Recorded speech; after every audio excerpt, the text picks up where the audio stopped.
Elohim is a Hebrew word. The root El is Hebrew for God and is masculine. The feminine form of El is Eloah, which means goddess. Elohim is plural, thus meaning gods and goddesses, male-female. In contrast to the familiar image of a bearded old man, God is established in the first 3 words of the Bible as androgynous, containing both male and female.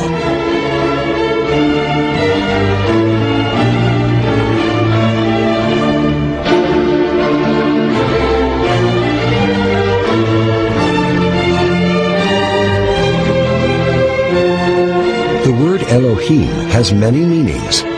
In one sense, it refers to angels, the governors of creation. These divine beings are male-female, in the image of their Creator.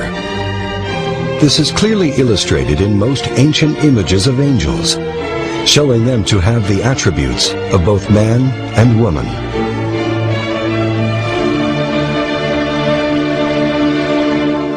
In the Bible, the angel who oversaw the creation of humanity is called Jehovah Elohim.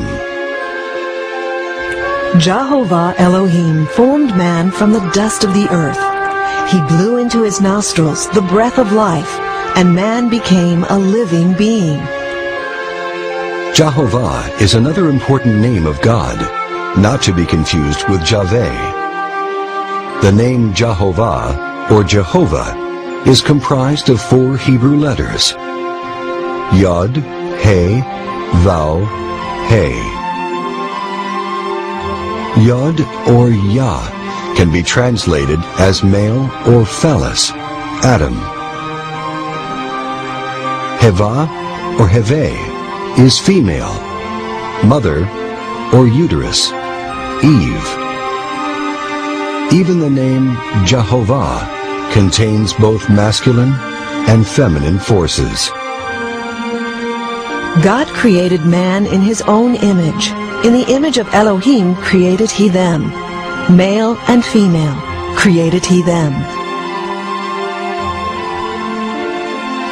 The Elohim, the angel Jehovah, formed man in his image, androgynous. And so, as recorded in the esoteric heart of all great religions, humanity, symbolized by Adam, was once androgynous, containing both male and female.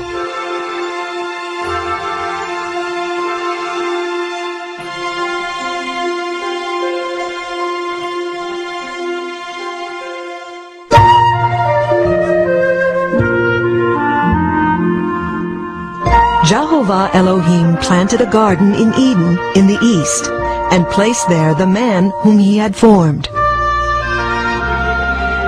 Eden is a paradise of perfection.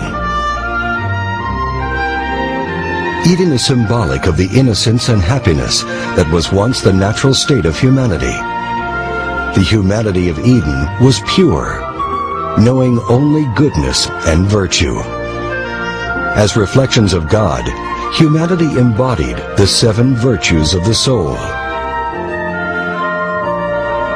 Although the Eden of Adam and Eve never existed in the 3-dimensional physical world, according to esoteric wisdom, there was a physical place called Eden that was located in Mesopotamia, between the Tigris and Euphrates rivers. A mystery school by the same name was founded in this place by the Chaldeans. But this was not the Garden of Eden of Adam and Eve.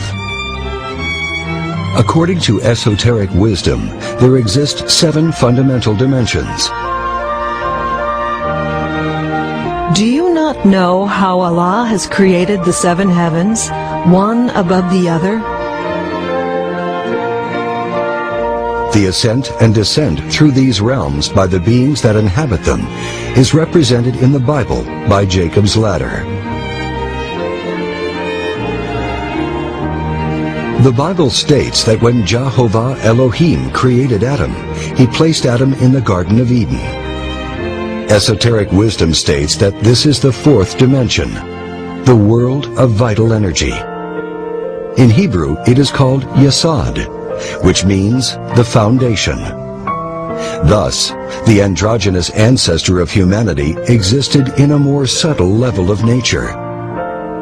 That is why modern anthropologists know nothing about our true origins.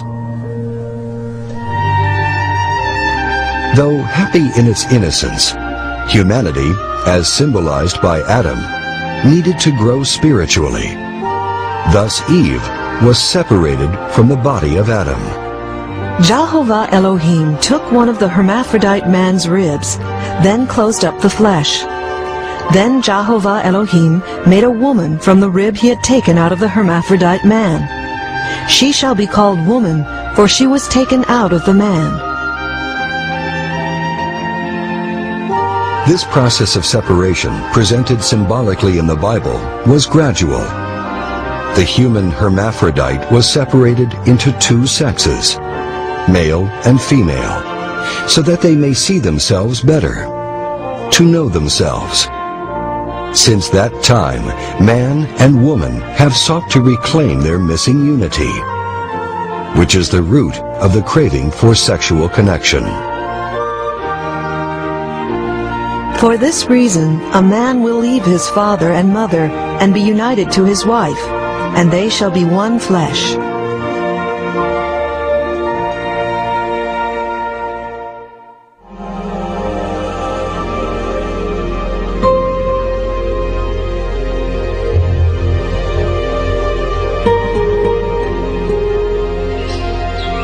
And out of the ground made Jehovah Elohim to grow every tree that is pleasant to the sight and good for food, with the tree of life in the midst of the garden, and the tree of knowledge of good and evil. There are two trees that are given specific importance within the garden. These two trees are symbolic, not literal. The tree of life is an ancient symbol that is universal in meaning, and is found in all the cultures that have held the esoteric knowledge. This is the same tree that Moses found burning on Mount Sinai. This is the tree under which the Buddha Shakyamuni found enlightenment. This is the world tree of the Mayans, the tree of life of the Aztecs, the great Nordic tree, Yggdrasil, that supports existence in its powerful boughs. In the mystical tradition of Judaism, the science of the tree of life is called Kabbalah. But this wisdom is universal and can be found in every great religious tradition, although it appears under many names. The science of the tree of life is a map of the universe and of the human soul. Just as the tree of life maps the macrocosmos, the expansive universe, so too does it map the microcosmos, man, the reflection of the universe. Thus the wise recommendation etched in stone above the entrance to the famous oracle of Delphi. Man, know thyself, and thou shalt know the universe and its gods. The tree of life symbolizes the structure of the soul and the structure of creation. Its roots are in the highest realms, and its branches and leaves are all the worlds and the many beings that exist.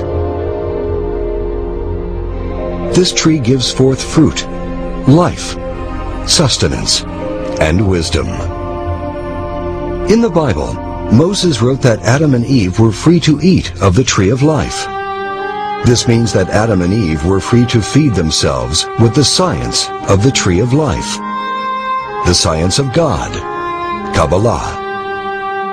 And as the tree of life also symbolizes the soul, Adam and Eve, humanity, were allowed to enjoy the benefits of abiding in a state of perfection, with an awakened consciousness. A fully illuminated consciousness is represented in the tradition of the Christmas tree, a symbol of the tree of life as passed down through Germanic esoteric traditions. Possessing an illuminated tree of life within means that one's inner senses are fully opened and active.